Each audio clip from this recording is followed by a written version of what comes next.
قوم بھی ایسی ہے جو ایک خاص وقت سے بحیثیت مجموعی من حیث القوم ابلیس کی ایجنٹ بن گئی ہے. وہ کون ہے؟ وہ یہودی ہے. یہ یہودی قوم جو ہے، اس میں ایک تو کچھ یہ کہ ان کی فطرت کے اندر یہ تھا کہ ہم ہیں اصل انسان، باقی انسان جو ہے وہ انسان نما حیوان ہے، ان کی کوئی حیثیت ہی نہیں. ہم ہیں اصل انسان، نحن ابناء اللہ واحباؤہ. باقی یہ جنٹائلز، یہ گوئمز، غیر یہودی، یہ تو حیوانات ہیں. اب جیسے کہ انسانوں کو حق ہے کہ حیوانوں کو ایکسپلائٹ کریں، استعمال کریں. گھوڑے کو آپ ٹانگے میں باندھ دیں کہ نہیں؟ اس کی پسینے کی اور محنت کی کمائی ہے جو کھاتا ہے ٹانگا چلانے والا. البتہ یہ ضرور ہے کہ چونکہ اگلے روز پھر جوتنا ہے تو کچھ نہ کچھ تو اسے بھی کھلائے گا نا، اپنی کمائی میں سے کچھ دانے کھلائے گا، کچھ اور گھاس دے گا. یا بیل کو جوتنا ہے ہل میں تو کچھ نہ کچھ اس کو دینا ہوگا کھانے کو، لیکن پھر اسے استعمال کرنا ہے. تو ان کا مستقل قول یہ ہے کہ اصل انسان ہم ہیں، باقی پوری نوع انسانی ہمارے لیے حیوانوں کے درجے میں. ہم چاہیں جس طرح انہیں استعمال کریں، ایکسپلائٹ کریں، دھوکہ دیں، جیسے چاہیں، لوٹیں، کھسوٹیں، سب کچھ کریں، بدعہدی کریں، ان سے سود لیں، سب کریں، جو بھی ممکن طریقہ ہو. یہ ہمارے لیے ہم ڈومینیٹ کریں گے اور یہ در حقیقت ہمارے اعلی کار ہیں. ایک تو اس اعتبار سے یہود بقیہ پوری نوع انسانی کے دشمن بن گئے. قرآن مجید کی وہ آیت بھی میں نے آپ کو سنائی ہے، وَقَالُوا لَيْسَ عَلَيْنَا فِي الْأُمِّيِّينَ سَبِيلٌ. یہ امیین کہتے تھے نا ان کو، جو غیر یہودی ہیں، کیونکہ ان کے پاس کتاب تھی، تورات تھی، اور کتاب نہیں تھی کسی کے پاس. لہذا یہ ان پڑھ ہے، پاگل ہے، جاہل ہے، امی ہے. ہم ہیں صاحب کتاب، ہمارے پاس شریعت، ہمارے پاس کتاب. یہ لوگ ان پڑھ ہیں، جاہل ہیں. لیس علینا فی الامیین سبیل. ان امیین کو ہم لوٹیں، کھسوٹیں، دھوکہ دیں، فریب سے جو کریں، چوری کریں، ڈاکہ ڈالیں، جیب کے قطرے، جس طرح بھی کریں ہمارے لیے جائز ہے. ہمارے اوپر کوئی گرفت نہیں ہوگی. اللہ تعالیٰ ہم سے یہ نہیں پوچھے گا تم نے جھوٹ کیوں بولا تھا اس کے ساتھ، تم نے وعدہ خلافی کیوں کی تھی اس کے ساتھ، تم نے کیوں دھوکہ دیا تھا اس کو، تم نے کیوں اس کا مال جو ہے غبن کر لیا تھا، ہڑپ کر لیا تھا. نہیں، ہم پر پوچھ نہیں ہے. اس اعتبار سے ایک تو یہ انسانیت کی دشمنی ان کی گھٹی میں پڑ گئی، اس غلط خیال کی وجہ سے. ہم تو بخشے بخشائے ہیں، we are the chosen people of the lord. ہمیں تو اللہ اگر جہنم میں داخل بھی کرے گا تو صرف چند دن، لن تمسنا النار الا ایاما معدودات. باقی اصل میں تو ہم تو اللہ کے پسندیدہ، نحن ابناء اللہ واحباؤہ، اس کے بیٹوں کے مانند بڑے چہیتے ہیں، لاڈلے ہیں. یہ باقی دنیا، باقی انسان ہماری چراہ گاہ ہے، جیسے چاہے چریں،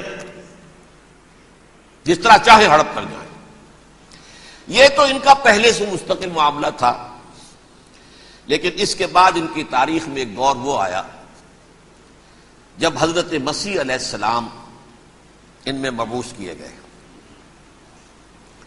یہ 1400 سالہ تاریخ کا کلائمیکس ہے یہود کی. جب کتاب انہیں دی گئی تھی تورات حضرت موسیٰ کے ذریعے، وہ 1400 قبل مسیح کا واقعہ ہے. اس وقت سے لے کر اللہ کا وہ فضل ان پر ہوا، وہ فضل ان پر ہوا کہ کوئی ایک لمحہ ایسا نہیں آیا 1400 برس میں کہ ان کے ہاں کوئی نہ کوئی نبی موجود نہ. یہ تار ٹوٹا ہی نہیں. 2 سے شروع ہوا، موسیٰ، ہارون علیہ السلام، اور 1400 برس کے بعد پھر آخری 2 ہیں، عیسیٰ اور یحییٰ علیہ السلام. یوں سمجھ لیجئے. اور اس کے درمیان یہ تار ہے، اور اس تار میں کوئی ایک لمحہ ایسا نہیں آیا کہ کوئی نبی موجود ہو. اس میں اتار چڑھاؤ بہت سے آئے ہیں، اس کا وہ میرا موضوع نہیں ہے اس وقت. قبل مسیح کی تاریخ جو ہے وہ میرا موضوع نہیں ہے.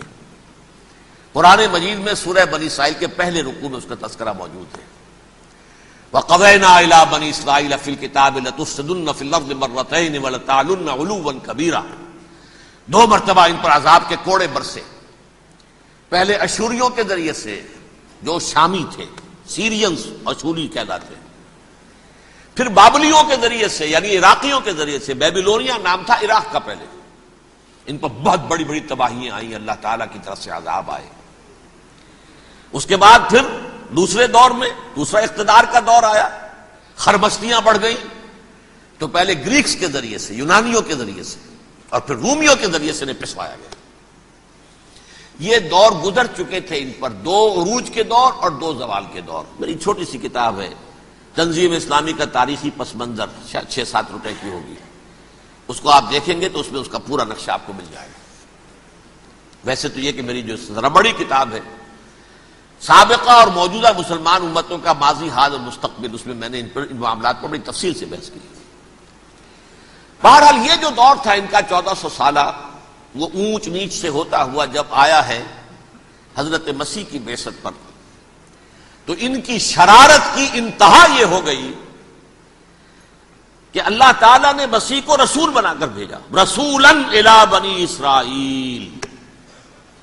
حضرت موسیٰ اور حضرت عیسیٰ کے درمیان رسول کوئی نہیں ہے، سب نبی ہے۔ حضرت موسیٰ رسول تھے اور حضرت عیسیٰ رسول ہے، درمیان میں داؤد ہو، سلیمان ہو، یشعیاء ہو، زکریا ہو، یہ سب نبی ہے، یحییٰ نبی ہے، رسول نہیں ہے۔ لہذا وہ شہید کر دیے گئے، رسول شہید نہیں ہو سکتا، قتل نہیں ہو سکتا۔ لیکن عیسیٰ اور موسیٰ کے درمیان 1400 برس ان کے جو ہیں، اس کا کلائمیکس ہے حضرت مسیح علیہ السلام کی بعثت، اور حضرت مسیح علیہ السلام کو جسے اللہ نے اپنی روح قرار دیا، روح منہ، کلمتہ القاہا الی مریم، اللہ کا کلمہ، عظیم ترین معجزات۔ انہوں نے کیا کہا؟ یہ ولد الزنا ہے، حرام زادہ ہے، معاذ اللہ، نقل کفر نہ باشد، یہ جادوگر ہے، یہ مرتد ہے، یہ واجب القتل ہے۔ اصل حکومت اس وقت رومیوں کی تھی حکومت، لیکن انہوں نے انہیں آٹونومی دے رکھی تھی، اپنے مذہبی معاملات تم خود طے کر سکتے ہو۔ تو قائفاس جو اس وقت کا ان کا ہیڈ ربائی تھا سب سے بڑا، اس کی عدالت نے فیصلہ کیا مسیح کو سولی چڑھا دیا جائے۔ پائلیٹس پونٹس، اس کے پاس ان کی یادداشت پہنچ گئی، یہ ہمارا مجرم ہے مذہبی، یہ مرتد ہے، یہ کافر ہے، یہ جادوگر ہے، یہ واجب القتل ہے، اسے قتل کرو، سولی چڑھا دو۔ خیر وہ لمبی بات ہو جائے گی، اس نے تو اپنے ہاتھ دھوئے کہ صاحب ہمارے پاس کوئی جرم نہیں ہے اس کے خلاف، تم کہتے ہو تو ٹھیک ہے، سولی چڑھا دیتے۔ یہ دوسری بات ہے کہ اللہ نے حضرت مسیح کو اٹھا لیا آسمان پر، ان کی جگہ وہ شخص سولی چڑھا جس نے غداری کر کے گرفتار کروایا تھا، جوڈاس اسکیریوٹ، اس کی شکل اللہ نے بدل دی حضرت مسیح کی سی، اور حضرت مسیح کو فرشتے اٹھا کے اوپر لے گئے، وہ زندہ آسمان پر اٹھا لیے گئے۔ اور یہ ساری تفاصیل نہ قرآن میں ہے نہ حدیث میں ہے، یہ انجیل میں ہے، لیکن انجیل کون سی؟ برنباس کی انجیل، gospel of the lord according to saint Barnabas. یہ حواریین مسیح میں سے تھے، لیکن عیسائی ان کو تسلیم نہیں کرتے، ان کی بائبل کو صحیح نہیں مانتے، کینونیکل نہیں مانتے۔ 100 انجیلیں تھیں، 104 تھی، جن میں سے 4 چنی ہیں انہوں نے، یہ متی اور جان اور مرکس مارکس، یہ ہے، تو یہ 4 انجیلیں ہیں، انہوں نے تسلیم کیے کہ یہ کینونیکلز ہیں، یہ تو ہیں حقیقی، باقی جو ہے 100 اس کو وہ تسلیم نہیں کرتے۔ ان میں سے ایک ہے یہ برنباس، اس میں یہ تفصیل ہے کہ اللہ تعالیٰ نے اس شخص کی، جیوڈاس کی، یہودا، جیوڈاس اس کو انگریزی میں کہتے ہیں، اس کی شکل بدل دی حضرت مسیح کی سی، وہ گرفتار ہوا، وہ سولی چڑھا، وہ غدار تھا، غداری کی سزا اسے ملنی تھی، وہ مل گئی۔ حضرت مسیح کو فرشتے 4 اٹھ رہے ہیں، جس کوٹڑی میں حضرت مسیح مقیم تھے، ایک باغ کے اندر وہ کوش تھے، اس کی چھت پھٹی ہے، 4 فرشتے آئے ہیں، حضرت مسیح کو اٹھا کر لے گئے ہیں، چھت برابر ہو گئی ہے، اس کے بعد وہ شخص پکڑا گیا۔ بہرحال حضرت مسیح کو اللہ نے اٹھا لیا آسمان، لیکن وہ دن ہے کہ اس قوم کو اب مغضوب علیہم قرار دے دیا گیا۔ نوٹ کر لیجیے، اصل میں تو ہونا یہ چاہیے تھا کہ رسول کی جان کے در پہ جب کوئی امت ہو جاتی تھی تو اللہ کا قاعدہ یہ تھا کہ اس امت کو نسیہ منسیہ کر دیا جائے۔ حضرت نوح کی قوم کو ختم کیا یا نہیں؟ حضرت ہود کی نگاہوں کے سامنے قوم عاد برباد کی گئی یا نہیں؟ حضرت صالح کی نگاہوں کے سامنے قوم سمود برباد ہوئی، یہ اللہ کا قاعدہ رہا۔ سدوم اور عبورہ کی بستیاں حضرت لوط علیہ السلام جہاں بھیجے گئے، مدین کا علاقہ جہاں حضرت شعیب بھیجے گئے، آل فرعون جن کی طرف موسیٰ کو بھیجا گیا، سب ہلاک کر دیے گئے، کیونکہ رسولوں کے بارے میں اللہ کا نبیوں کے بارے میں یہ بات نہیں ہے۔ نبی آیا، اس نے دعوت دی، جس نے مان لیا اچھا کیا، اپنے لیے اچھا کیا، نہیں مانا اس کی اپنی جو ہے عاقبت برباد ہو گئی۔ دنیا میں کوئی فیصلہ اس کا نہیں ہوتا، لیکن رسولوں کا معاملہ یہ ہوتا ہے کہ دنیا میں وہ اللہ کی عدالت بن کر آتے ہیں، مانو گے تو بچو گے، نہیں مانو گے ہلاک ہو جاؤ۔ تو اس اعتبار سے وہ مستحق تو ہو چکے تھے اس کے کہ انہیں ہلاک کر دیا جائے۔ اب اللہ کی کوئی خصوصی مشیت ہے، اس میں کیا حکمت ہے، وہ ہے ایک حکمت میں بعد میں اگر وقت ہوا تو بتاؤں گا۔ فیصلہ یہ کیا اللہ نے کہ حضرت مسیح کو تو اٹھا لیا زندہ، اور ان کی رسی ابھی مزید دراز کر دی کہ ان کو ابھی مہلت دے دی کہ تمہیں آخری استیصال، جس کو عذاب اکبر کہتا ہے قرآن، سورہ سجدہ جو حضور ہر جمعے کی پہلی رکعت میں فجر میں پڑھتے تھے، وَلَنُذِيقَنَّهُم مِّنَ الْعَذَابِ الْأَدْنَىٰ دُونَ الْعَذَابِ الْأَكْبَرِ لَعَلَّهُمْ يَرْجِعُونَ۔ چھوٹے چھوٹے عذاب اور ایک بڑا عذاب، جبکہ قوم بالکل برباد، نسیم منسیہ کأن لم یغنوا فیہا، ایسے ہو جائیں جیسے کوئی تھے ہی نہیں آبادیاں، لا یرا الا مساکنہم، اب ان کے مسکن نظر آتے ہیں، مکین نظر نہیں آتے۔ یہ عذاب اکبر جو ہے وہ ان پر نہیں آیا، حالانکہ وہ مستحق ہو گئے تھے اسی وقت۔ اس کو یوں سمجھیے کہ کسی شخص کو پھانسی کا حکم تو ہو جائے، ایگزیکیوشن نہیں ہوتا ہے، کئی سال گزر جاتے ہیں پڑے ہوئے، اور معاملات جو ہیں وہ چلتے رہتے ہیں۔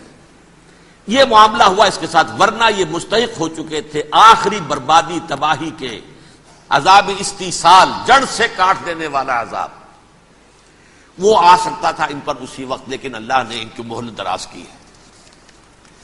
لیکن اس کے بعد اللہ نے ان کو ایک اور موقع دیا۔ 600 برس بعد حضرت مسیح کے محمد الرسول اللہ صلی اللہ علیہ وسلم کی بعثت ہوئی، اور یہ میں سمجھتا ہوں کہ اس قوم پر اللہ کا اتنا بڑا فضل تھا، اتنا بڑا فضل تھا، اتنا بڑا فضل تھا۔ اب پھر ایک موقع دیا، عسیٰ ربکم ان یرحمکم وان عدتم عدنا، دیکھو اب بھی تمہیں ہم ایک موقع دے رہے ہیں، تمہارا رب تمہارے اوپر اب بھی فضل کرنے کو تیار ہے، رحم فرمانے کو تیار ہے۔ ان ھذا القرآن یہدی للتی ہی اقوم، اس قرآن کے سائے میں آ جاؤ، یہ شاہدرا ہے ہدایت میں آنے کا، اس میں داخل ہو جاؤ، محمد کی تصدیق کرو صلی اللہ علیہ وسلم، دامن محمدی میں آ جاؤ، اب بھی ہم تمہارے گناہ بخش دیں۔ لیکن نہیں، اس قوم نے حضرت محمد صلی اللہ علیہ وسلم کی دشمنی کی کمر کس لی، اور اب یوں سمجھیے اس تاریخ سے لے کر آج تک یہ گٹھ جوڑ ہے۔ ظاہر بات ہے کہ ابلیس کا بھی اصل دشمن اب کون ہے، یا ہدف کون ہے، ٹارگٹ کون ہے؟ جنہوں نے محمد کو نہیں مانا صلی اللہ، وہ تو ہے ہی جہنمی، ان پر کوئی اور محنت کرنے کی ضرورت کیا ہے؟ سمجھ رہے میری بات؟ حضور کی بعثت کے بعد جنہیں حضور کو رد کر دیا، ان پر ایمان نہیں لائے، وہ کون ہے؟ کافر، وہ جہنمی ہے ہی ہے۔ لہذا اس کے اوپر کوئی محنت صرف کرنے کی ابلیس کو ضرورت نہیں ہے، اس کا اصل ٹارگٹ امت محمد ہے صلی اللہ علیہ وسلم۔ وہ ساری نوع انسانی کی دشمنی اب آ کر مرکوز ہو گئی ہے امت محمد صلی اللہ علیہ وسلم کی دشمنی پر۔ اور اسی طرح یہود کا معاملہ، اگرچہ ویسے پوری نوع انسانی کے دشمن ہیں، انہیں حیوان سمجھتے، ان کی جان مال اپنے لیے مباح سمجھتے ہیں، جس طرح چاہیں لوٹے کھسوٹے کھائیں پیئے انہیں، لیکن اب ان کی بھی دشمنی کا سب سے بڑا مرکز امت محمد۔ کیوں؟ وہی تکبر اور حسد، وہی بیماریاں۔ انہیں تکبر یہ ہو گیا تھا کہ 2000 سال سے یہ نبوت ہماری میراث، ہماری جاگیر، بنو اسرائیل کے اندر سینکڑوں نبی آئے، 3 کتابیں اللہ نے ہمیں عطا کی، یہ کہاں سے آ گیا محمد صلی اللہ علیہ وسلم؟ معاذ اللہ ثم معاذ اللہ، یہ امیین میں سے، یہ جنٹائلز میں سے، یہ گوئنز میں سے، یہ حقیر ان پڑھ، کہاں ہم کہاں یہ نہیں تسلیم کریں گے۔ حالانکہ قرآن کہتا ہے یعرفونہ کما یعرفون ابناہم، ان کے علماء ایسے پہچانتے تھے حضور کو جیسے اپنے بیٹوں کو پہچانتے کہ یہ آخری نبی ہیں، لیکن تکبر اور حسد کی آگ میں جل اٹھے۔ اب ان کے بھی دشمنی کس سے ہے؟ محمد اور امت محمد صلی اللہ علیہ وسلم۔ یہ گٹھ جوڑ ہے۔ اب دیکھیے، یہ ہے میری گفتگو کا اب تک کی گفتگو کا حاصل، یہ گٹھ جوڑ، ایک غیر مرئی دنیا، انویزیبل دنیا کا ابلیس لعین اور جنات میں سے اس کے لشکری، فوج. انسانوں میں سے ویسے تو اور بھی بہت جگہ اس کے ایجنٹ ہیں، مسلمانوں میں بھی ہے، لیکن بحیثیت قوم، بحیثیت مجموعی، ایک پوری قوم، ایک پوری نسل جو ہے اس کے ساتھ گٹھ جوڑ ہے. ان دونوں کی گٹھ جوڑی کے ساتھ یہ دشمن دون ہیں انسانیت کے. پہلا دشمن ابلیس لعین، عزازیل لعین، اور دوسرے دشمن یہود ملعون.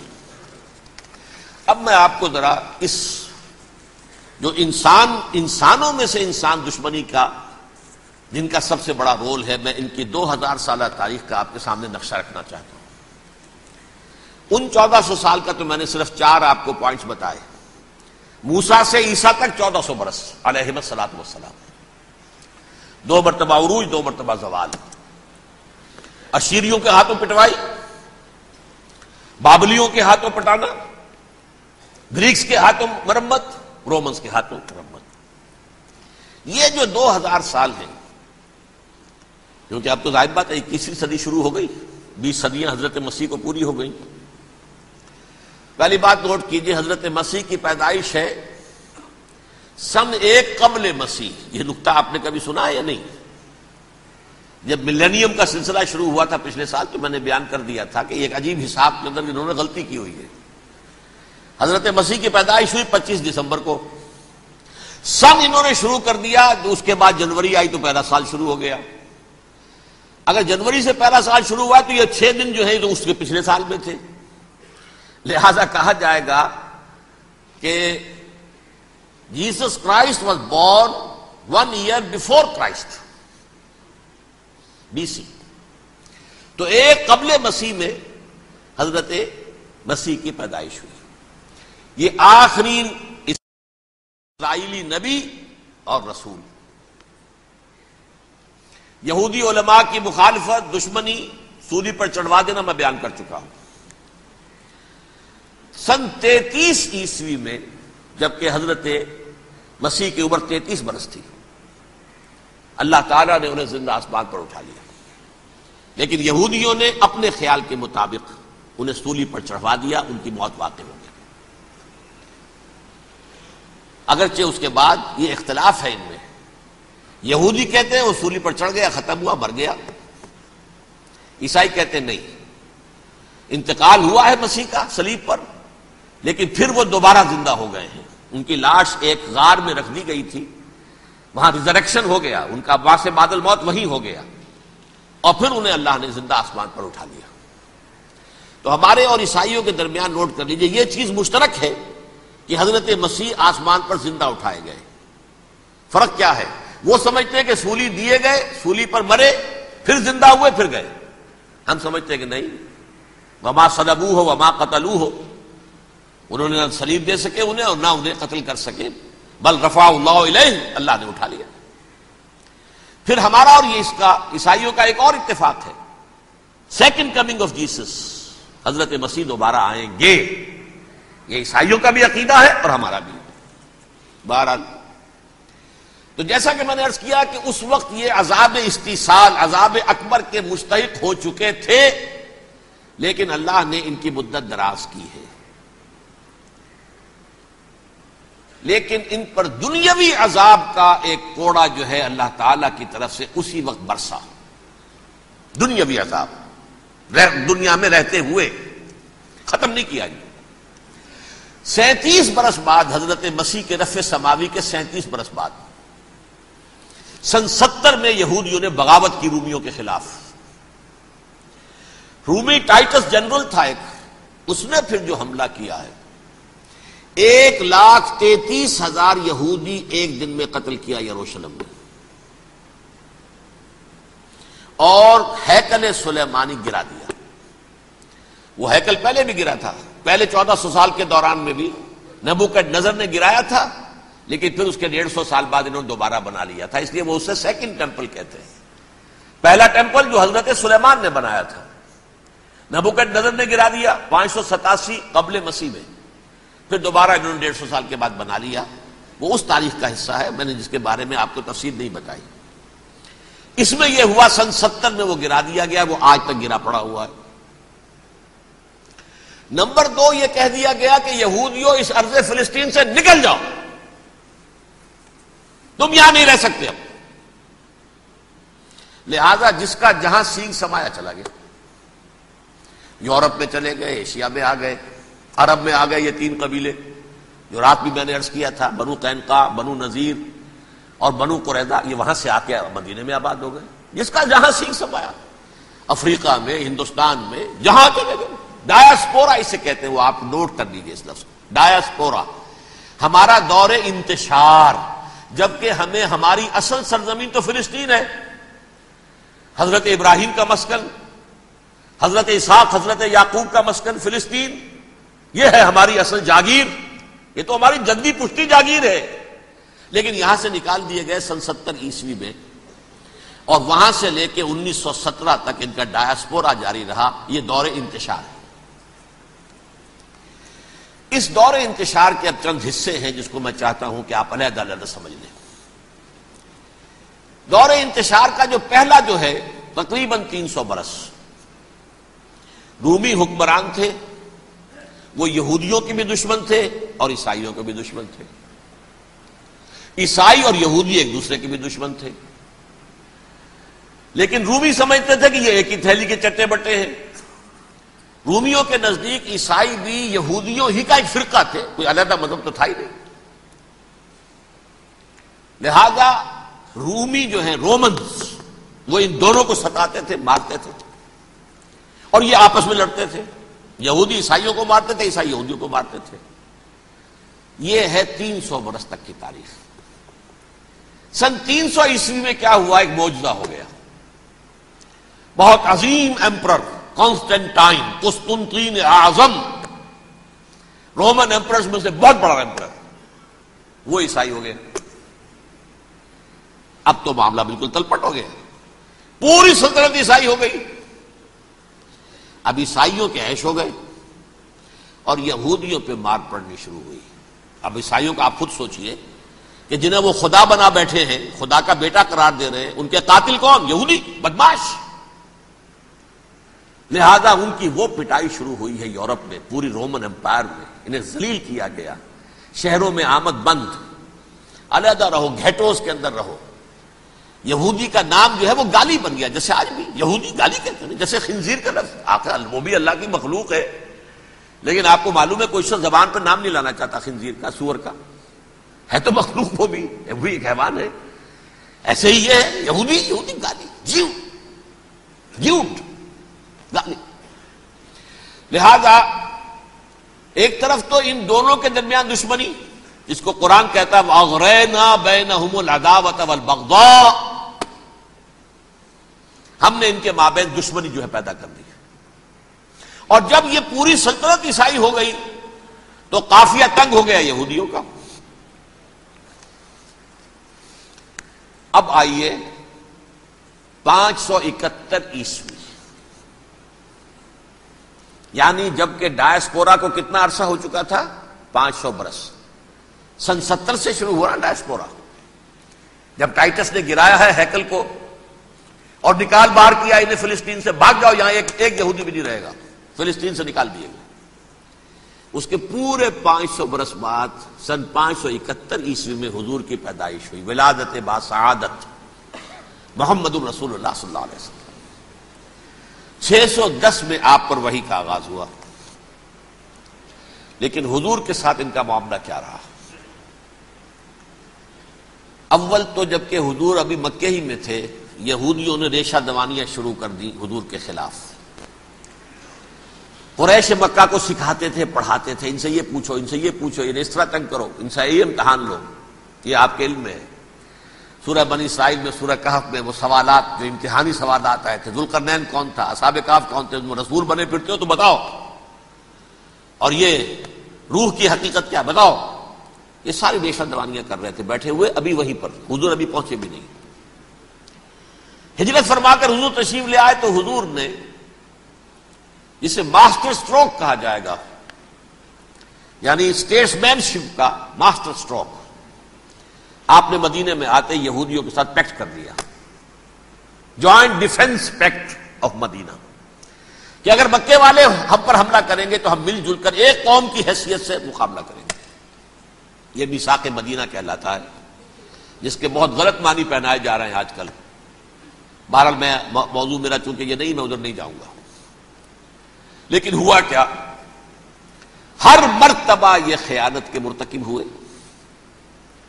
ان نے جو عہد کیے تھے ان سے پھرے، اندر ہی اندر سازش، ریشہ دوانی، حضور کی بدترین دشمنی.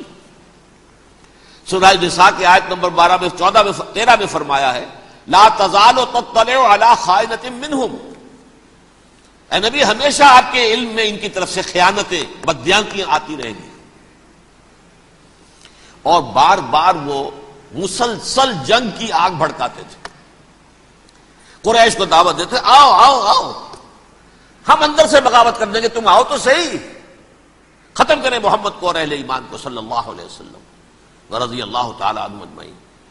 لیکن پھر جب وہ آتے تھے تو یہ دبک جاتے تھے، ان میں ہمت نہیں تھی، میدان کے مرد نہیں رہے تھے. یہ سورہ حشر میں ان کا نقشہ کھینچا گیا ہے. کھلے میدان میں مقابلے کی اس کے اندر صلاحیت ہی نہیں ہے. یہ تو فصیلوں کے پیچھے سے، جیسے عورتیں کہیں دیہات میں لڑائی ہوتی ہے تو مرد جو ہے گلیوں میں لڑتے ہیں، عورتیں اوپر سے پتھر پھینکتی ہیں، بس وہ کام یہ کر سکتے تھے. من ورائے جدر، فصیلوں کے پیچھے سے، جنگ میں میدان میں نہیں آ سکتے. بہرحال قرآن مجید میں ہے یہ سورہ مائدہ کی آیت نمبر 64 کلما اوقدوا نارا للحرب اطفاها اللہ. اکثر و بیشتر مواقع پر تو یہ جب آگ بھڑکاتے تھے جنگ کی، اللہ اسے بجھا دیتا تھا. لیکن بہرحال اس کے باوجود جنگیں ہوئی، غزوہ بدر، غزوہ احد ہوئی کہ نہیں؟ یہ ساری اصل شرارت نہیں. اور اس کے نتیجے میں حضور نے پھر ایک ایک کر کے 3 قبیلوں کو سزا دی. غزوہ بدر کے فوراً بعد بنو قینقاع نکالے گئے مدینے سے، غزوہ احد کے فوراً بعد بنو نذیر نکالے گئے، اور غزوہ احزاب کے بعد بنو قریظہ نکال دیے گئے. یہ تو میں نے آپ کے سامنے رکھ دیا صرف حضور کے زمانے میں ان کا کیا رویہ رہا. دشمنی، رات بھی ہم نے وہ آیت پڑھی تھی لَتَجِدَنَّ أَشَدَّ النَّاسِ عَدَاوَةً لِلَّذِينَ آمَنُوا الْيَهُودُ وَالَّذِينَ أَشْرَكُوا. اہل ایمان کی دشمنی میں شدید ترین تم پاؤ گے یہودیوں کو اور مشرکین. مشرکین بھی بعد میں ہے، پہلے یہودی. حضور کے بعد کیا ہوا اب یہ نوٹ کیجئے، یہ ان کی تاریخ کا دوسرا دور. حضرت عمر رضی اللہ تعالی عنہ کا عہد خلافت ہے. بیت المقدس کا محاصرہ کیا گیا، فصیل بڑی اونچی، شہر اندر سے سیلف سفیشینٹ، حملے کا راستہ کوئی نہیں. محاصرہ طول کھینچ رہا ہے لیکن ان کے پاس رسد بھی موجود ہے، پانی بھی موجود ہے، وہ دروازے بند کر کے بیٹھے ہوئے. بالآخر اللہ تعالیٰ کی مشیت کا ظہور کیسے ہوا؟ ان کے کچھ علماء آئے فصیل پر، کہا دیکھو مسلمانوں، تم قیامت تک بھی یہاں پڑے رہو گے محاصرہ کر کے، ہمارا یہ شہر فتح نہیں ہوگا. ہاں ایک درویش بادشاہ کے ہاتھوں یہ شہر فتح ہونا ہے، لیکن تمہارے اندر ہمیں وہ نظر نہیں آ رہا. ابو عبیدہ بن الجراح رضی اللہ تعالی عنہ امین هذه الامہ، ان کا فوراً ذہن گیا وہ درویش بادشاہ مدینے میں بیٹھا ہوا ہے عمر رضی اللہ تعالی. اب ایک اور عمر بھی ہے جو قندھار میں بیٹھا ہے. نقشہ وہی ہے، سادگی کی حد تک نقشہ وہی، بالکل وہی، اپنی آنکھوں سے دیکھا ہے وہی سادگی. عمر اول، عمر ثانی تھے عمر بن عبدالعزیز. اب ایک اللہ کے فضل سے اللہ تعالیٰ ایدہ اللہ بنصرتہ، اللہ تعالیٰ ان کی نصرت فرمائے، دشمنوں کو ان کے مقابلے میں نیست و نابود کرے. انہوں نے ریکویسٹ بھیج دی کہ حضور تشریف لائیے، یہ شہر فتح ہو جائے گا. وہ ہے سفر تاریخی، اتنا طویل سفر، تقریباً 700 میل، ایک اونٹ، ایک خادم، ایک منزل میں امیر المومنین اوپر بیٹھے، خادم آگے چل رہا ہے، اگلی منزل پہ خادم اوپر بیٹھا ہے، امیر المومنین آگے جا رہے ہیں. اور جب پہنچے ہیں تو وہ باری تھی خادم کی. انہوں نے ہاتھ جوڑ دیا حضور خدا کے لیے، تم کیا کہیں گے لوگ، وہ میرا برا حال کر دیں گے، تمہیں شرم نہیں آئی؟ امیر المومنین پیدل آگے چل رہے ہیں نکیل پکڑ کر، اور تم بیٹھے ہو اوپر براجمان ہو. حضرت عمر فرمایا الدور دورک، نہیں باری تمہاری ہے، بیٹھ. اس حال میں پہنچے ہیں. اور پھر یہ کہ ابو عبیدہ بن الجراح آئے ہیں، استقبال کیا ہے تو دیکھا ہے اس حال میں چلے آ رہے ہیں. عمر نکیل پکڑے ہوئے چلے آ رہے ہیں، اور کہتے ہیں کہ کہیں کیچڑ ویچڑ تھا، جوتے خراب ہو گئے تھے، وہ بھی اتار کے ہاتھ میں پکڑے ہوئے، کپڑے تو تھے ہی پھٹے ہوئے۔ انہوں نے کہا بھی حضرت ابو عبیدہ نے، دیکھیے یہ بڑا متمدن ملک ہے، بڑا مہذب علاقہ ہے یہ، آپ ذرا حلیہ اپنا درست فرما لیں تب جا کے پیش ہم آپ کو کریں گے۔ آپ نے فرمایا نحن قوم اعزنا اللہ بالاسلام، ہم وہ قوم ہیں جنہیں اللہ نے عزت دی ہے اسلام کے ذریعے سے، کپڑوں کے ذریعے سے نہیں، دولت کے ذریعے سے نہیں۔ اسی حال میں گئے ہیں، اوپر سے انہوں نے کھڑے ہو کر نشانیاں دیکھی ہیں، اپنی کتابیں کھولی، ہاں یہ وہی ہے، اچھا لو جی سرنڈر، شہر تمہارے ہاتھ میں۔ خون کا ایک قطرہ نہیں بہا اور بیت المقدس فتح ہو گیا۔ لیکن اس وقت حضرت عمر نے ایک نرمی یہ کی کہ یہودیوں کے لیے بھی اسے اوپن سٹی قرار دے دیا۔ یہ احسان عظیم حضرت عمر کا، اس سے پہلے یہودی آ ہی نہیں سکتا تھا، داخل ہی نہیں ہو سکتا تھا، وہاں وہ آ کر وزٹ نہیں کر سکتا تھا، زیارت نہیں کر سکتا تھا اپنے مقدس مقامات کی۔ حضرت عمر نے یوں سمجھیے کہ تقریباً 550 برس کے بعد ان کے لیے راستہ کھولا ہے کہ ہاں تم آ سکتے ہو، زیارت کر سکتے ہو۔ لیکن یہ عیسائیوں نے لکھوایا معاہدے کے اندر، انہیں یہاں آپ آباد ہونے کی اجازت نہیں دیں گے، لیکن کم وزٹ دی پلیسز، دیکھیں زیارتیں کریں اور جائیں۔ یہ معاہدہ حضرت عمر کا ہے رضی اللہ تعالیٰ، جو پھر خلافت راشدہ کے بعد بنو امیہ نے بھی اس کو آنر کیا، بنو عباس نے کیا، پھر جو ہمارے یہ ترکوں میں اندر خلافت آئی تو ترک خلفاء نے بھی اس معاہدے کی پوری پابندی کی۔ فلسطین میں آ سکتے ہیں یہودی صرف زائرین کی حیثیت سے، وہاں آباد نہیں ہو سکتے۔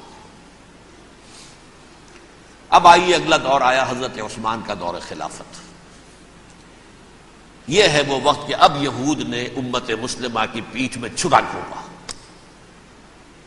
وہ کیسے؟ ایک یہودی عبداللہ ابن سبا اسلام کا لبادہ اوڑھ کر آ گیا، معاشرے کا جائزہ لے لیا، ان میں بنو ہاشم اور بنو امیہ میں جو پرانی کشاکش تھی اس کے کچھ نہ کچھ جراثیم باقی ہیں، اگر ان کو ذرا بھڑکا دے تو مسلمانوں میں انتشار پیدا ہو جائے۔ کہا یہ عثمان کون ہے؟ یہ تو بنو امیہ میں سے ہے، یہ حق تو بنو ہاشم کا ہے، خلافت ان کے پاس ہونی چاہیے، محمد کے تو رشتہ دار وہ ہے صلی اللہ علیہ وسلم۔ عوام الناس کے اندر بات پھیلنی شروع ہوئی، پھر ایک بڑی سازش کے انداز میں حضرت عثمان کے خلاف پروپیگنڈا، حضرت عثمان کے جو عاملین تھے، گورنر تھے، ان کے خلاف پروپیگنڈا، اور ایسی ہوشیاری کرتے تھے کہ کوفے میں کوفے کے حاکم کے خلاف کچھ نہیں کہنا، اجی مصر میں یہ ہو رہا ہے، اجی شام میں یہ ہو رہا ہے، اجی یہ جو عثمان ہے وہ یہ کر رہا ہے، یہ ظلم ہو رہا ہے، یہ لوٹ مار ہو رہی ہے، یہ خیانتیں ہو رہی ہیں۔ اب نہ تو اس زمانے میں مینز آف کمیونیکیشن، کیسے تصدیق کریں؟ افواہیں تو آپ آج کراچی کے اندر شروع ہو جائے تو پتہ نہیں چل سکتا کسی کو کہ کیا اس میں صداقت ہے کیا جھوٹ ہے، اور بری بات جو ہے فطرت انسانی کی کمزوری ہے وہ فوراً قبول کرتا ہے، کسی کے بارے میں اچھی بات ماننے کو تیار نہیں ہوتا لیکن بری بات تو فوراً تیار۔ بہرحال یہ فتنہ انہوں نے اٹھایا، حضرت علی کی الوہیت کا فتنہ اٹھایا، حضرت عثمان کے خلاف الفتنۃ الکبریٰ برپا کیا، حضرت عثمان شہید ہوئے۔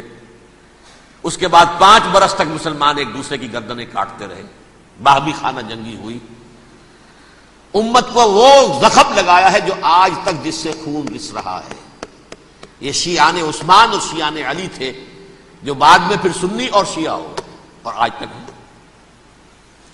فتنہ کس نے جگایا؟ ایک عبداللہ ابن سبا یہودی اور اس کے کارندے، شیطان کا ایجنٹ، اور انسانوں میں سے بھی اس کے جو بھی حواریین تھے اور شیطانوں کے اندر سے بھی تھے، انہوں نے بھی اس آگ کو بھڑکایا۔ یہ آپ سوچ لیجئے کہ یہ کس نے وہ زخم لگایا؟ یہودی۔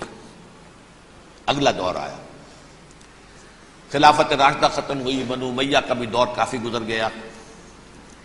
طارق ابن زیاد 712 عیسوی میں حملہ کرتے ہیں اسپین پر۔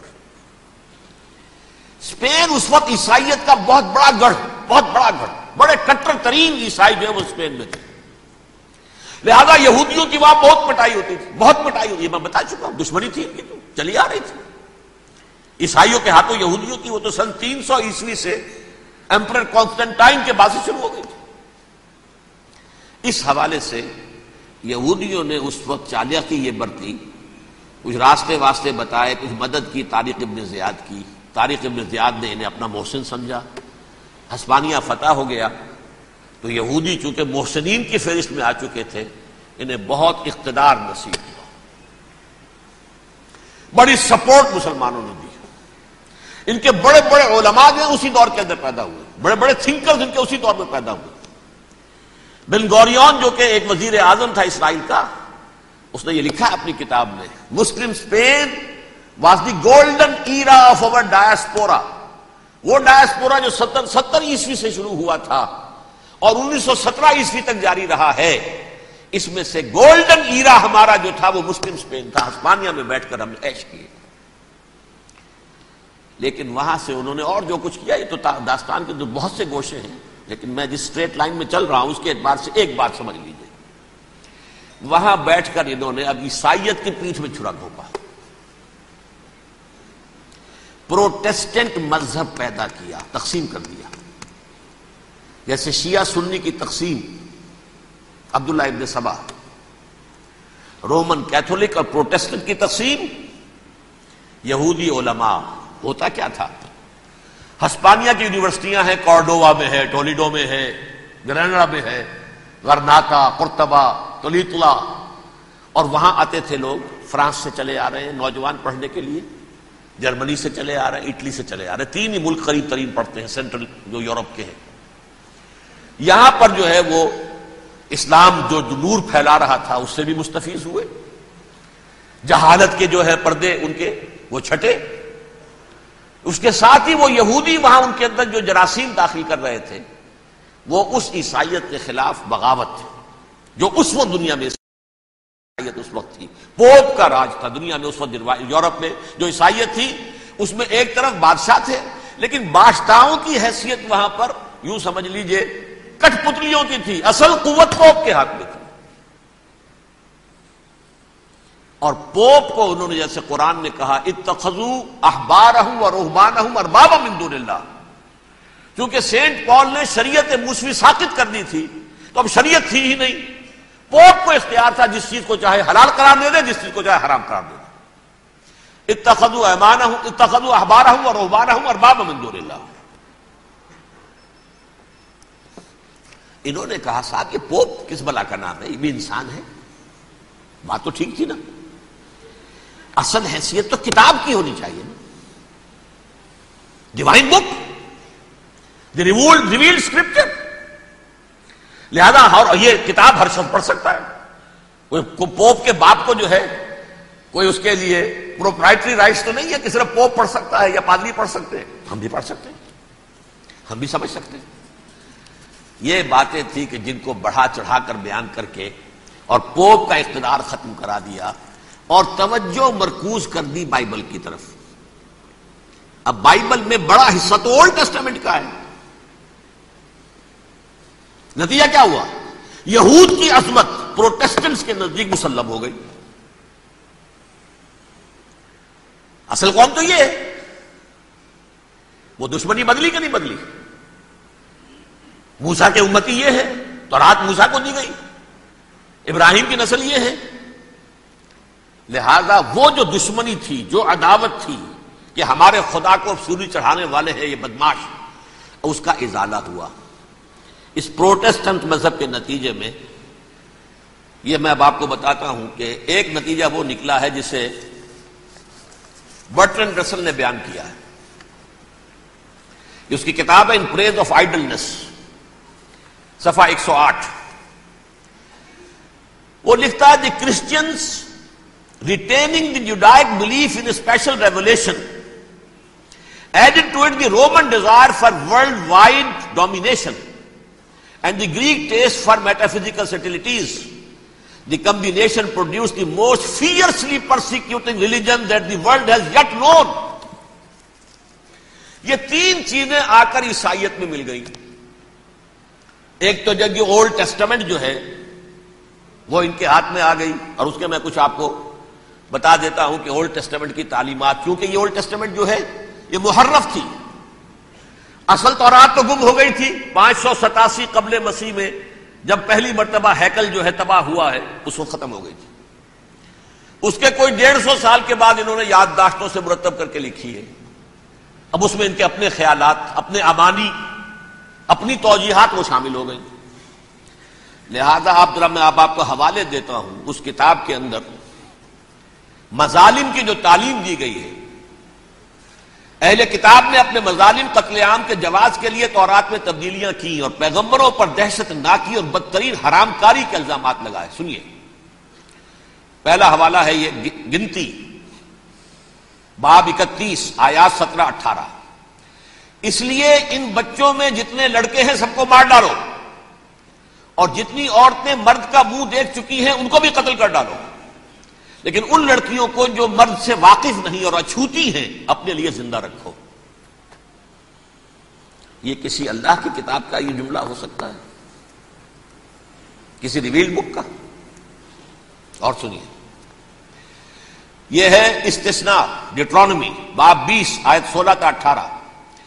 پر ان قوموں کے شہروں میں جن کو خداوند تیرا خدا میراث کے طور پر تجھ کو دیتا ہے، کسی ذی نفس کو جیتا نہ بچا رکھنا، جیسا خداوند تیرے خدا نے تجھ کو حکم دیا بالکل نیست کر دینا. مرد، عورتیں، بچے، بوڑھے سب ختم. یہ کتاب مقدس ہے. اور سنیے، سموئیل باب 27 آیت نمبر 9. اور داؤد نے اس سرزمین کو تباہ کر ڈالا اور عورت مرد کسی کو جیتا نہ چھوڑا. نمبر 4، ان سب آباد شہروں کو ماں، عورتوں اور بچوں کے بالکل نابود کر ڈالا. کتاب استثناء باب 3 آیت 6. یہ ہے جو کہہ رہا ہے برٹرنڈ رسل، کرسچینٹی میں آ کر بھی 3 چیزیں شامل ہو گئی. ایک تو یہ باربیرین، یہ تعلیم جو ہے، اور یہ مذہب کے نام پہ تعلیم، یہ کتاب مقدس کی تعلیم. نمبر 2، رومنز کے اندر جو ایک تمنا تھی ورلڈ ڈومینیشن کی، وہ عیسائیت کے اندر آ گئی. اس لیے کہ پوری رومن امپائر جو ہے عیسائی ہو گئی، تو اسے وراثت کے اندر ورلڈ ڈومینیشن کی جو ایک تمنا تھی وہ مل گئی. اور پھر یہ کہ انہوں نے جو توہمات تھے یونانیوں کے، ان کو بھی اپنے ہاں مختلف شکلوں کے اندر جمع کر لیا. ان 3 چیزوں کا the combination produced the most fiercely persecuting religion that the world has yet known. اس کے نتیجے میں دنیا میں تاریخ انسانیت کے اندر جو بدترین خوخار ترین مذہب ہو سکتا ہے وہ شکل عیسائیت نے اختیار کی. اور اس کا مظہر عتم کیا تھا؟ نوٹ کیجئے، صلیبی جنگیں. ایک بات ٹائم ٹیبل کے اعتبار سے نوٹ کر لیجئے گا. فرسٹ ملینیم ختم ہوا، سیکنڈ شروع ہوا. ان کے 1000 سال ختم ہوئے تو 11ویں صدی میں سیکنڈ ملینیم شروع ہوا، تو پہلی صلیبی جنگیں ہوئی. لاکھوں مسلمان قتل کیے گئے. صرف یروشلم کے اندر اتنا خون بہایا ہے کہ خود ان کے ہسٹورینز لکھتے ہیں کہ جب ان صلیبیوں نے پوپ سے رشتہ منقطع. The first Protestant kingdom in Europe was England. اسی سے رشتہ جوڑی west white Anglo Saxon Protestants. ان میں اولیت کا شرف کسے حاصل ہے؟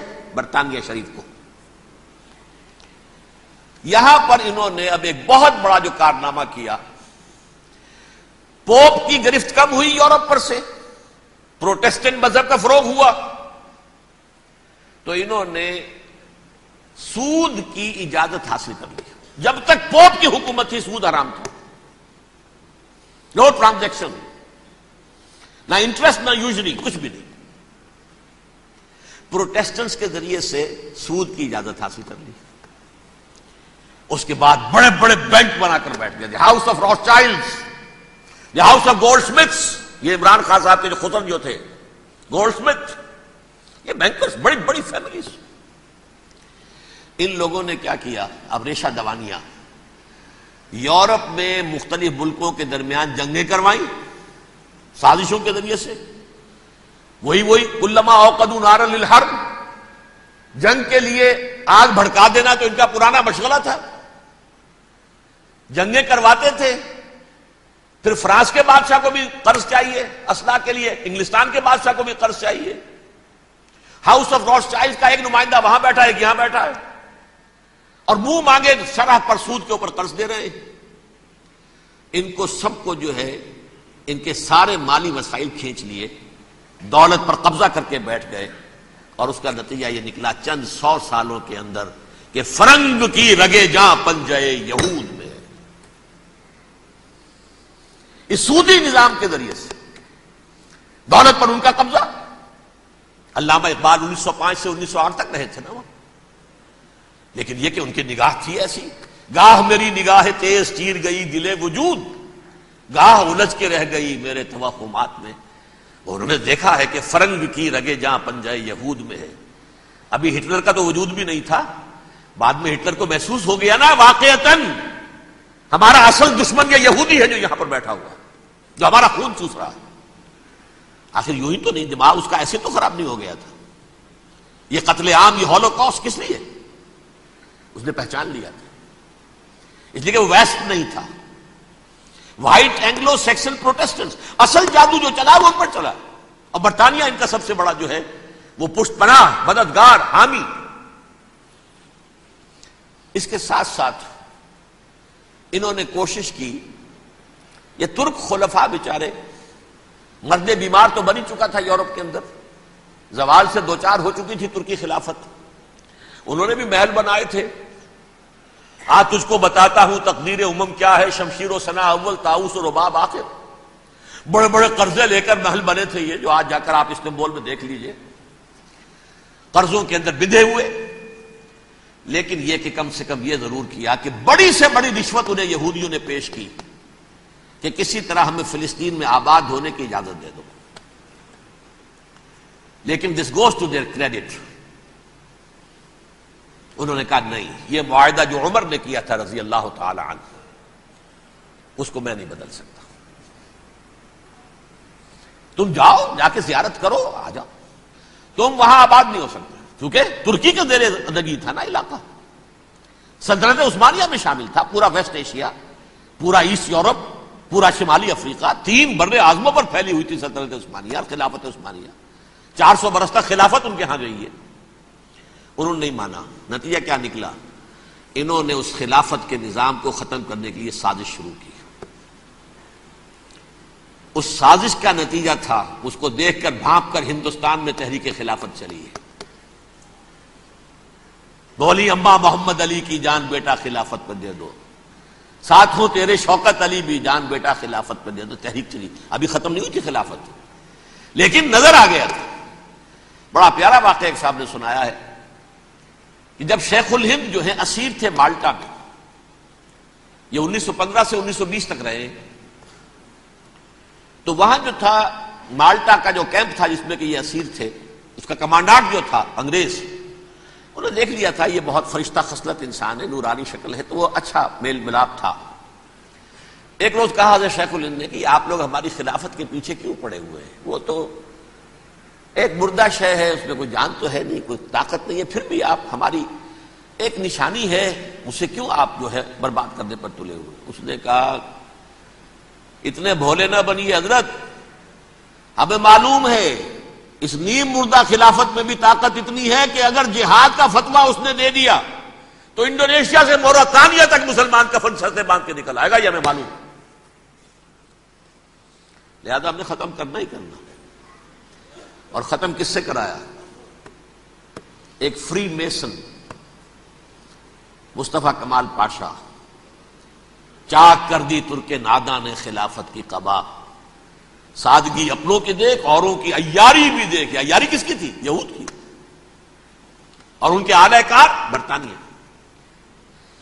ابھی خلافت ختم بھی نہیں ہوئی تھی، برطانیہ کے ذریعے سے 1917 میں بالفور ڈکلیریشن کے ذریعے سے حق حاصل کر لیا کہ ہاں جا کر یہ آباد بھی ہو سکتے ہیں، چونکہ دوسری جنگ عظیم میں سلطنت عثمانیہ ختم ہو گئی تھی، خلافت نام کی تھی، سلطنت تو ختم ہو گئی، ترکی رہ گیا تھا صرف، اور جنرل ایلنبی کی فوجیں داخل ہو چکی تھی یروشلم میں، یروشلم پر قبضہ برطانیہ کا ہو چکا تھا، اور قبضہ دلوانے والے برطانیہ کو ہمارے ہندوستان کے مسلمان فوجی بھی تھے۔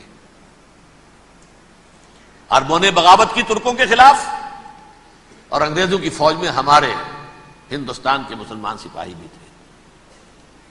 بہرحال اب چونکہ ان کے پاس آ گیا، برطانیہ نے اعلان کر دیا، بالفور ان کا وزیر خارجہ، Jews have a right to settle in Palestine، وہ جائیں آباد ہو سکتے ہیں. یہ 1917 کا اعلان ہے. اس کے بعد جو کچھ انہوں نے طریقے برتے ہیں، اس میں دھن، دھوس، دھاندلی، دھوکہ، ہر چیز. مثلا دھن گئے، جناب یہ آپ مکان بیچیں گے؟ اچھا جی لے لیجیے. آپ کیا مانگتے ہیں؟ 10 لاکھ. میں 11 لاکھ دیتا ہوں، لیکن کل ہی نکل جائیں آپ. پیسے کی کمی تھی نہیں. پورا یورپ کا سرمایہ ان کے پاس، بینکرز کے پاس. زائمسٹ موومنٹ اصل میں بینکرز کی موومنٹ تھی. 1897 میں جمع ہو کر انہوں نے جو پروٹوکول بنائے تھے وہ کون تھے؟ سب کے سب بینکرز تھے. دولت کی کمی نہیں تھی. تم 10 کی بجائے 11 لو، نکل جاؤ. یہ کھیت بیچتے ہو کتنے کا؟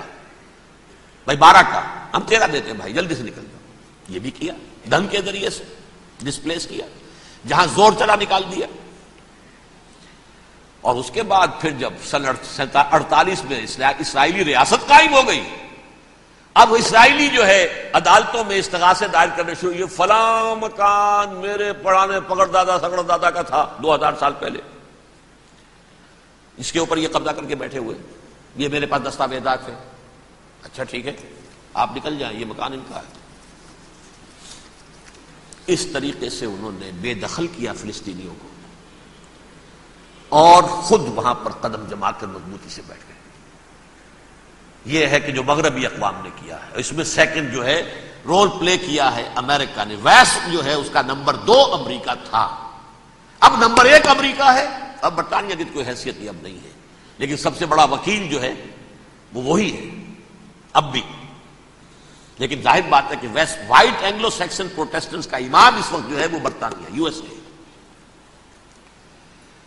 1948 میں یہ قائم ہوا، اور یہاں پہ نوٹ کیجئے پاکستان 47 میں قائم ہوا ہے، اور تقریباً 9 مہینے ہیں درمیان میں.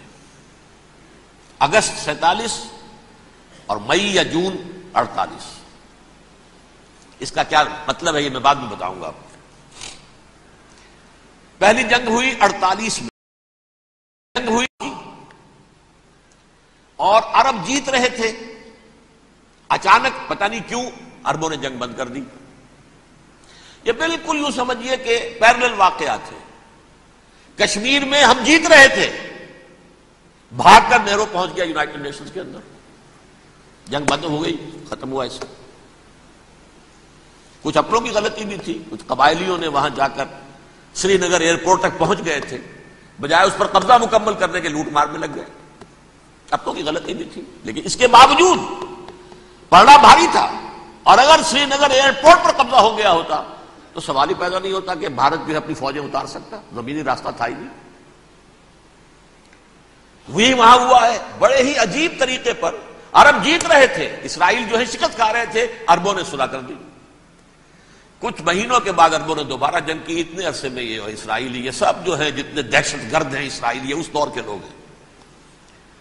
وہ چاہے مینیجم بیگن تھا یا کوئی اور، یہ سب کے سب اس دور کے ٹیررسٹ.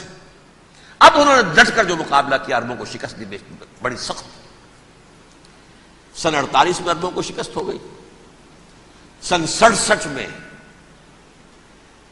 روس کے سکھانے پڑھانے پر جمال عبد الناصر نے حملہ کیا، بلاکیٹ کر دیا ایلات کا، بندرگاہ کا.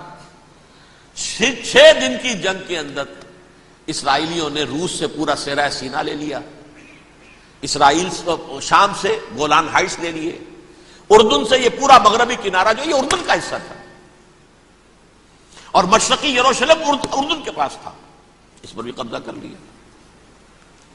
1967 کی جنگ کا نتیجہ کیا نکلا؟ یروشلم پورا کا پورا یہودیوں کے قبضے میں چلا گیا، جو 1948 میں آدھا کر دیا گیا تھا. ویسٹرن یروشلم یہ یہودیوں کے پاس، ایسٹرن یروشلم مسلمانوں کے پاس، اور مشرقی یروشلم ہی میں مسجد اقصی ہے اور قبۃ الصخرہ ہے، وہ مسلمانوں کی تحویل میں تھے. اردن کا قبضہ مسلمانوں کی تحویل. لیکن اب 67 میں پورا یروشلم ان کے قبضے میں آ گیا. پھر بہرحال مصر نے ایک کوشش کی بدلہ لینے کی سن 73 کی جنگ میں، اور اس میں کوئی شک نہیں بڑی شجاعت کا مظاہرہ کیا. رمضان وار آف 1973 بارلیو لائن کراس کر لی، جسے وہ سمجھتے تھے کہ کوئی طاقت دنیا کی ہمارے اس دفاعی جو ہے لائن اس کو کراس کر نہیں سکتی. لیکن پھر جب امریکہ اپنی پوری طاقت لے کر میدان میں آگے آئے تو ظاہر بات ہے کہ مصر کی حیثیت امریکہ کے مقابلے میں تو کچھ نہیں تھی. یہ ہے میں نے جو مختصر سی تاریخ آپ کے سامنے رکھ دی ہے.